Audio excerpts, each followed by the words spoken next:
Hello विद्यार्थियों। हम पढ़ रहे थे भू आकृतिक प्रक्रियाएं और इसके अंतर्गत हमने जो भू आकृतिक प्रक्रिया या जो जियोमॉर्फिक प्रोसेस हैं उसको हमने डिटेल से पढ़ा था। और इसी के साथ ही हमने जो भू आकृतिक प्रक्रियाएं हैं या ये जो प्रोसेस हैं इसके अंतर्गत कौन कौन से बल या कौन कौन सी प्रक्रियाएं आती हैं, इसमें हमने अंतर्जनित प्रक्रियाएं और बहिर्जनित प्रक्रियाओं की चर्चा करी थी। अंतर्जनित प्रक्रियाओं के अंतर्गत हमने पटल विरूपण और ज्वालामुखीयता को पढ़ा था और हम बहिर्जनित प्रक्रियाओं की चर्चा कर रहे थे। बहिर्जनित प्रक्रियाओं का जो प्रोसेस है या इसकी जो प्रक्रिया है ना, इसको मैंने आपको चर्चा करी थी कि बहिर्जनित प्रक्रियाएं जो होती हैं वो अपनी जो ऊर्जा है वो सूर्य द्वारा निर्धारित वायुमंडलीय ऊर्जा और अंतर्जनित शक्तियों से नियंत्रित विवर्तनिक कारकों से उत्पन्न प्रवणता से प्राप्त करती हैं। और इसी के अंतर्गत हमने बात करी थी आपके अनाच्छादन की। और अनाच्छादन के अंतर्गत जो अपर्दन और अपक्षय को जो शामिल किया जाता है और इसको मैंने आपको बताया था। तो आज जो क्लास रहेगी हमारी, इसमें हम जो है अपक्षय की बात करेंगे, वेदरिंग की बात करेंगे। वैसे मैंने अपक्षय को आपके साथ में अपक्षय की चर्चा करी थी। अपक्षय जो है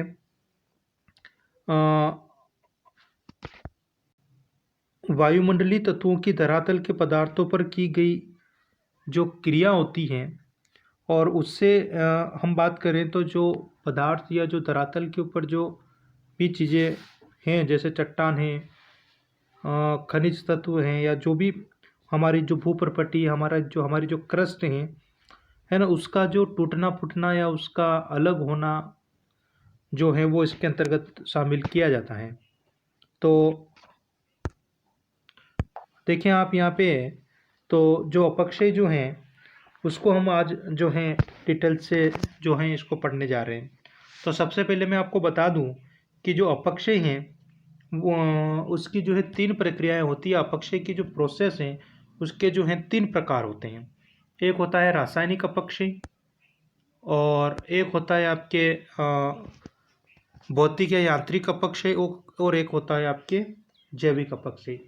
तो आज की क्लास में हम विशेष तौर पर जो है रासायनिक जो अपक्षय हैं उसकी हम जो है डिटेल से बात करेंगे। तो रासायनिक अपक्षय को आपको समझना है कि जो रासायनिक अपक्षय जो प्रोसेस हैं ये कैसे होती हैं और इसके अंतर्गत मुख्य रूप से या इसके कौन कौन से प्रकार हैं। तो देखें आप यहाँ पे हम रासायनिक अपक्षय को पढ़ेंगे। अपक्षय जैसा मैंने आपको भी बताया था, इसके प्रकार आपके 3 हैं जो आपके सामने हैं। आप इसको एज इट इज ऐसा कैसा आप नोट के बना सकते हैं, नोट्स आप बनाएं। अपक्षय के प्रकार देखिए, रासायनिक अपक्षय होता है, एक भौतिक या यांत्रिक अपक्षय होता है, एक होता है जैविक अपक्षय। तो इसमें आप देखिए सबसे पहले हम रासायनिक अपक्षय की बात करें तो देखिए आप अपक्षय प्रक्रियाओं का एक समूह है। अपक्षय जो हैं वो अपने आप में प्रक्रियाओं का एक समूह है। और समूह कैसे हैं देखिए आप, जैसे विलयन, कार्बोनेटीकरण, जल योजन, ऑक्सीकरण तथा न्यूनीकरण, शैलों के अपघटन, विलयन और न्यूनीकरण का जो है ये कार्य करते हैं। तो समझना है आपको कि जो हम अपक्षय पढ़ रहे हैं और अपक्षय में हम बात कर रहे हैं रासायनिक अपक्षय की, तो रासायनिक अपक्षय प्रक्रियाओं का समूह है। अब कौन सी प्रक्रियाएं हो सकती हैं, तो उन प्रक्रियाओं में जैसे हम बात करें तो विलयन हो सकता है, कार्बोनेटीकरण हो सकता है, जल योजन हो सकता है, ऑक्सीकरण हो सकता है और न्यूनीकरण हो सकता है। और इनके द्वारा क्या होता है, शैलों का क्या होता है, अपघटन होता है, विलयन होता है या न्यूनीकरण का कार्य जो है होता है। आगे देखिए इसमें ऑक्सीजन, धरातली जल, मृदा जल एवं अन्य अम्लों की प्रक्रिया द्वारा चट्टानों का क्या करता है, न्यूनीकरण करता है। न्यूनीकरण का मतलब होता है कि कोई चट्टान का पिंड है या कोई बड़ा क्षेत्र है मिट्टी का, खनिजों का, जो भी है, तो उसमें क्या होगा कि ऑक्सीजन जो है और जो धरातली जल है, मृदा जल है और अन्य जो अम्ल हैं, उनकी जो प्रोसेस होगी, उनकी जो प्रक्रिया होगी, उसके द्वारा चट्टानों का न्यूनीकरण होगा या चट्टानें क्या होगी, टूट कर बिखरेगी। तो वो होगा आपके चट्टानों का न्यूनीकरण। अब हम बात करेंगे तो जो रासायनिक अपक्षय हैं, उस रासायनिक अपक्षय के प्रकारों की बात आती है और ये आपके लिए वेरी इंपॉर्टेंट क्वेश्चन बनता है कि रासायनिक अपक्षय के किन्हीं दो प्रकारों को बताएं या रासायनिक अपक्षय के प्रकारों का उल्लेख कीजिए। तो यहाँ पर आपको जो चीज़ ध्यान रखनी है, मैं आपके चार जो प्रकार हैं इसके, उनकी जो मुख्य मुख्य बातें हैं वो मैं आपको इस नोट्स के माध्यम से चर्चा करने जा रहा हूँ। तो इनको आपको आपके नोटबुक में नोट भी करना है और इनको परीक्षा के हिसाब से आपको अच्छे से कंठस्थ भी करना है। कोई प्रश्न हो तो आप जो है आपके इस वीडियो के कमेंट बॉक्स में आप जो है पूछ सकते हैं। चलो हम बात करते हैं जो रासायनिक अपक्षय हैं उनके प्रकारों की। तो सबसे पहले आता है आपके घोल या विलयन, सॉल्यूशन हम उसको कहेंगे। तो घोल या जो विलयन है, जब कोई वस्तु जल या अम्ल में घुल जाती है तो घुलित तत्वों के जल या अम्ल को हम क्या कहते हैं, घोल कहते हैं। कोई भी वस्तु जल या अम्ल में घुल जाती है तो घुलित तत्वों के जल या अम्ल को हम क्या कहेंगे, उसको हम घोल कहेंगे। इसमें क्या होता है, ठोस पदार्थों का जो घोल होता है, इसके अंतर्गत ध्यान रखें, ठोस पदार्थों का जो घोल होता है उसमें सम्मिलित होता है या जो जल या कम अम्ल में खनिज की विलयता के ऊपर जो है यहाँ डिपेंड करता है। तो आपको जो ध्यान रखना है वो आपको ये बात ध्यान रखनी है कि कोई भी वस्तु जल या अम्ल में घुल जाती है तो घुलित तत्वों के जल या अम्ल को हम क्या कहते हैं, घोल कहते हैं। और इसमें ठोस पदार्थों का जो घोल होता है वो घोल जो है जल में जो है सम्मिलित होता है। आगे देखिए आप, घुलनशील शेल निर्माण करने वाले नाइट्रेट, ये बात आप ध्यान रखें, घुलनशील शेल निर्माण करने वाले नाइट्रेट, सल्फेट और पोटेशियम जैसे खनिज इस प्रक्रिया से क्या होते हैं, प्रभावित होते हैं। घुलनशील शेल निर्माण यानी कि ऐसी कौन सी शेलें हैं या ऐसी कौन सी चट्टानें हैं जिनका क्या होता है, घोल या विलयन होता है। तो उसमें आप क्या आता है कि ऐसे खनिज या ऐसे शेल निर्माण करने वाले खनिज जिनमें आपके एक तो आता है नाइट्रेट, एक आता है सल्फेट, एक आता है पोटेशियम। तो ये खनिज जिस सेल में होते हैं वो सेल क्या हो जाती है, जल के साथ में या किसी अम्ल के साथ में प्रोसेस करके क्या हो जाती है, घुल जाती हैं। और जैसे वो घुलती है तो उसका क्या होता है, न्यूनीकरण होता है। और न्यूनीकरण हुआ यानी कि वो आपस में क्या हो गई, टूट गई, टूट के क्या हो जाती है, बिखर जाती है, अर्थात उसका क्या हो गया, अपक्षय हो गया। ठीक है, आपको समझ में आया होगा, एक प्रकार आपकी घोल या विलयन आपके हो गया। अगला देखिए आप, कार्बोनेशन। अगला जो प्रकार आता है आपके कार्बोनेशन का, कार्बोनेशन की बात कर रहे हैं। देखिए इसमें कार्बोनेट एवं बाइकार्बोनेट की खनिजों से प्रतिक्रिया का प्रतिफल कार्बोनेशन कहलाता है। अब आपके प्रश्न एक आध नंबर का आपके ये बनता है, आधे नंबर का या एक नंबर का, कि भाई कार्बोनेशन किसे कहते हैं। तो सीधी सी डेफिनेशन है जो आपको मैंने यहाँ नोट करके आपके व्यवस्थित आपको जो नोट के रूप में डाला है कि कार्बोनेट एवं बाइकार्बोनेट की खनिजों से प्रतिक्रिया का प्रतिफल क्या कहलाता है, कार्बोनेशन कहलाता है। कार्बोनेट और बाइकार्बोनेट जो है वो खनिजों के साथ जो प्रतिक्रिया करेगा और उसका जो प्रतिफल हमें दिखाई देगा, जो मिलेगा, वो अपने आप में क्या कहलाएगा, कार्बोनेशन कहलाएगा। अब देखना कि ये जो कार्बोनेशन है ना, यह फेल्सपार तथा कार्बोनेट खनिज को पृथक करने में जो है सहायक होता है। इनको जो है पृथक करने का काम करता है, पृथक करने की प्रोसेस है। तो फेल्सपार तथा कार्बोनेट खनिज को पृथक करने में एक आम सहायक प्रोसेस के रूप में, एक सहायक प्रक्रिया के रूप में जो है ये काम करता है।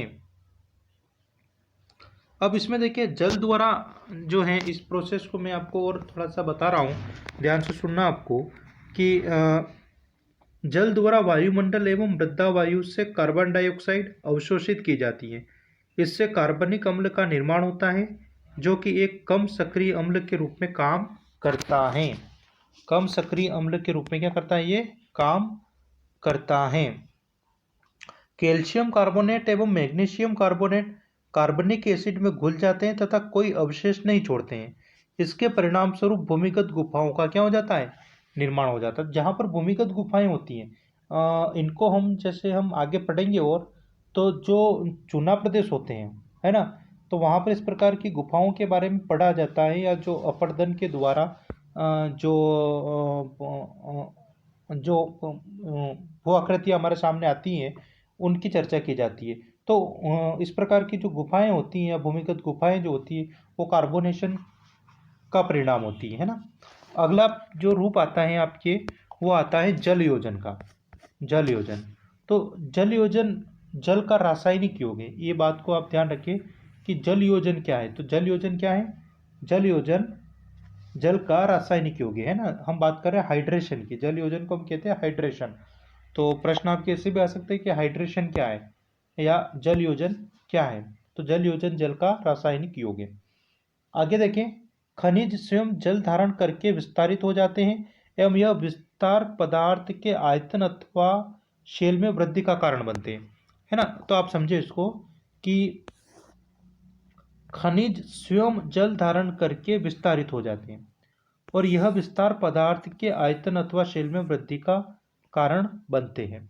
अब देखिए, कैल्शियम सल्फेट जल मिलने के बाद जिप्सम में परिवर्तित हो जाता है।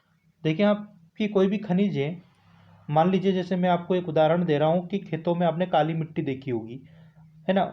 मिट्टी या मृदा या जो भी चट्टानें, सभी क्या है, खनिजों का मिश्रण है, ठीक है, उसके अंतर्गत खनिज है। तो खनिज स्वयं जल धारण करके, यानी कि जैसे मान लीजिए मिट्टी का पिंड है, अगर आप उसको पानी के साथ अगर मिलाते हो या पानी उसके ऊपर डालते हो, तो उसका क्या होगा, विस्तार होगा, वो विस्तारित हो जाएगा। और यह विस्तार जो है पदार्थ के आयतन अथवा शेल में वृद्धि का कारण, तो जो पदार्थ हैं वो उसका जो आयतन है ना, या जो शेल है, उसमें क्या हो जाएगा, वृद्धि। और वृद्धि जैसे होगी तो वो अपने आप में टूट कर क्या हो जाएगा, बिखर जाएगा, अर्थात उसका क्या हो जाएगा, अपक्षय हो जाएगा, ठीक है। अब इसका एक उदाहरण आपके, जैसे कि कैल्शियम सल्फेट जो होता है, उसमें अगर जल मिल जाता है, तो कैल्शियम सल्फेट में जल मिलने के बाद वो क्या बन जाता है, वो जिप्सम बन जाता है। अगला इसका रूप आता है आपके ऑक्सीकरण एवं न्यूनीकरण। तो ये भी आपके वेरी इंपॉर्टेंट है, यहाँ से प्रश्न भी बनता है, सामान्य सी जो अपना चीज़ें हैं। देखिए, ऑक्सीकरण एवं न्यूनीकरण, ऑक्साइड ऑक्साइड या हाइड्रो ऑक्साइड के निर्माण हेतु खनिज एवं ऑक्सीजन का संयोग जो है वो ऑक्सीकरण कहलाता है, ठीक है। हम अभी बात कर रहे हैं ऑक्सीकरण की, ठीक है, किसकी बात कर रहे हैं हम, ऑक्सीकरण की। तो ऑक्सीकरण क्या होता है, ऑक्साइड या हाइड्रो ऑक्साइड के निर्माण हेतु खनिज एवं ऑक्सीजन का संयोग, खनिज और ऑक्सीजन का संयोग, है ना। किसके निर्माण हेतु, ऑक्साइड और हाइड्रो ऑक्साइड, इनका जो संयोग होगा वो अपने आप में ऑक्सीकरण कहलाएगा। अब देखिए, ऑक्सीकरण होता क्या है। ऑक्सीकरण वही होता है जहाँ वायुमंडल एवं ऑक्सीजन युक्त जल मिलते हैं। क्या है, कहाँ पर होता है, वायुमंडल में, जहाँ पर ऑक्सीजन युक्त जो है जल मिलेगा, वहाँ पर जो है ऑक्सीकरण की प्रोसेस आपके होगी। इस प्रक्रिया में लौह, मैंगनीज, गंधक सबसे ज़्यादा मात्रा में मिलते हैं। इस प्रोसेस में लौह, मैंगनीज और गंधक जो है वो सर्वाधिक जो है मात्रा में मिलते हैं या शामिल होते हैं। अब देखते हैं हम जो न्यूनीकरण की जो प्रोसेस है, ये तो हो गई आपके ऑक्सीकरण की प्रोसेस। अब हम बात करते हैं आपकी न्यूनीकरण की जो प्रोसेस है, उसकी हम चर्चा करें या उसकी हम बात करें, तो ऑक्सीकृत खनिज ऐसे वातावरण में रखे जाते हैं जहाँ ऑक्सीजन का अभाव है। ऑक्सीकृत खनिज ऐसे वातावरण में रखे जाते हैं जहाँ ऑक्सीजन का क्या होता है, अभाव होता है। तो एक दूसरी रासायनिक अपक्षय प्रक्रिया प्रारंभ हो जाती है और उससे हम क्या कहते हैं, उसे हम कहते हैं न्यूनीकरण की क्रिया, या उसे हम न्यूनीकरण की प्रोसेस कहते हैं। अब मैं आपको एक सिंपल सा जो है उदाहरण देके बता देता हूँ, ऑक्सीकरण, है ना। तो इसमें क्या होता है कि जैसे अभी मैंने आपको इसमें बताया था कि इस प्रक्रिया में लौह, मैंगनीज, गंधक आदि सर्वाधिक शामिल होते हैं। जैसे इसमें आ रहा है आपकी लौह, तो जब लोहा जो होता है उसको आप वायुमंडल में खुला छोड़ते हो और ऑक्सीजन के संपर्क में अगर वो आता है जल के साथ, तो उसमें क्या होती है, जंग लग जाती है।